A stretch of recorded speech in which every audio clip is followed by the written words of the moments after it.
విద్యార్థి సంఘాలను చందాల కోసమే నిర్వహిస్తున్నారని వడుప్స హనుమకొండ జిల్లా అధ్యక్షులు సతీష్ కుమార్ అన్నారు. హనుమకొండలోని ఓ ప్రైవేట్ స్కూల్స్లో మీడియా సమావేశం నిర్వహించారు.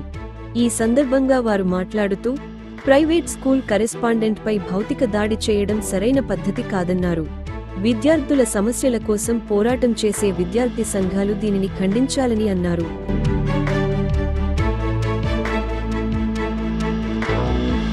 ఈ ప్రెస్ మీట్ పెట్టడానికి ముఖ్య ఉద్దేశం ఏంటంటే, అందరికీ తెలుసు, మొన్న 12వ తారీఖు రెడ్డి కాలనీలో ఉన్నటువంటి స్మైల్ డిజీ స్కూల్ యాజమాన్యం మీద పీడిఎస్యు విద్యార్థి సంఘానికి చెందిన నాయకులమని మర్రి మహేష్ మరియు గుర్రం అజయ్లు చందా కోసం వెళ్ళి తను చందా ఇస్తే ఆ చందా సరిపోదు అని చెప్పేసి భౌతిక దాడులకు దిగటం జరిగింది.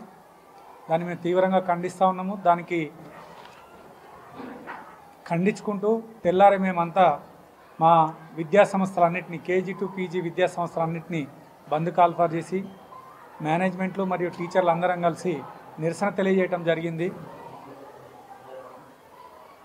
మేము సమాజానికి కొన్ని విషయాలు తెలియజేయాలనుకుంటున్నాము. మా బాధలు కూడా సమాజానికి తెలియజేయాలనుకుంటున్నాము.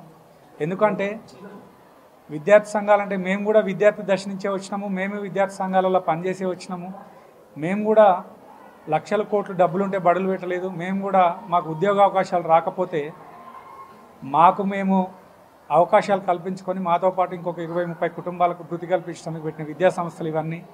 వీటి మీద దాడి చేయటం అనేది హేయమైన చర్య. కాకపోతే ఇంతకుముందు విద్యార్థి సంఘాలంటే చాలా గౌరవం ఉండేది. ప్రజాస్వామ్యంలో విద్యార్థి సంఘాల యొక్క పాత్ర చాలా కీలకం. అలాంటి విద్యార్థి సంఘాలు ఎందుకంటే పెద్ద పెద్ద నాయకులు సమాజానికి దశ దిశ నిర్దేశించినటువంటి చాలా పెద్ద మహామహులు విద్యార్థి దశ నుంచే వచ్చారు. కానీ నేటి విద్యార్థి సంఘాలు ఏ ఉద్దేశంతో ఉంటున్నాయి, ఏ ఉద్దేశంతో పనిచేస్తున్నాయి అనేది ఒకసారి ఆత్మవిమర్శ చేసుకోవాలంటున్నాం. దీంట్లో కూడా నిజాయితీ కలిగిన సంఘాలు కొంతమంది ఉన్నారు. అందరినీ మేము అనట్లేదు. కానీ మెజారిటీ సంఘాలు ఇవాళ కేవలం చందాల వసూళ్ల కోసమే సంఘాల ముసుగులో వస్తున్నారు. వారి వల్ల మేము చాలా బాధలు పడుతూ ఉన్నాము.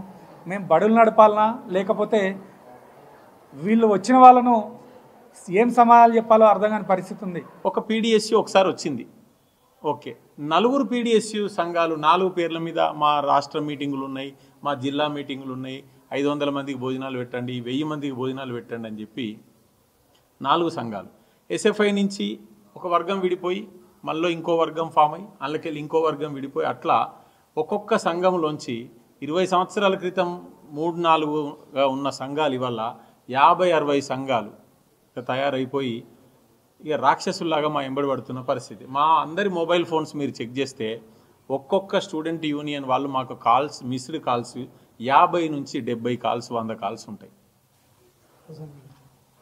ఇవి కాక కుల సంఘాలు మీరందరూ షాక్ తింటారు. మా దగ్గర ఒక రసీదు ఉన్నది. పోలవరం పరిరక్షణ కమిటీ అని ఒక సంఘం ఉన్నది. దానికి పోలవరం ఆంధ్రలోనదే బాబు అంటే కూడా అర్థం చేసుకునే పరిస్థితి లేదు. వచ్చుడు స్కూల్లో కూర్చున్నాడు. Polavaram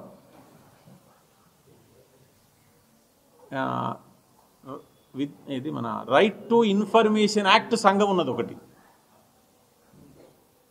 right to information act సంఘం దానికి ఉన్నారు. మా స్కూల్కి ఏంటి సంబంధం? తర్వాత మీకు ఒక కేటగారికల్గా మనందరం అబ్జర్వ్ చేయాల్సినటువంటి ఒక అంశం ఉన్నది. ఏంటంటే ఇంతకుముందు ఒక విద్యార్థి సంఘం వాళ్ళు వస్తే ఆ కరెస్పాండెంట్ కూర్చుంటే ఏం జరుగుతున్నాయి యూనివర్సిటీలో, ఎడ్యుకేషన్లో జరుగుతున్న మార్పులు ఏంటి అని 1 గంట 2 గంటలు సాయంత్రం పూట వస్తే మాట్లాడితే మాకు కొంత నాలెడ్జ్ వచ్చేది, మేము కొంత వాళ్ళకు నాలెడ్జ్ ఇచ్చేటోళ్ళం, వాళ్ళకు మంచి అవగాహన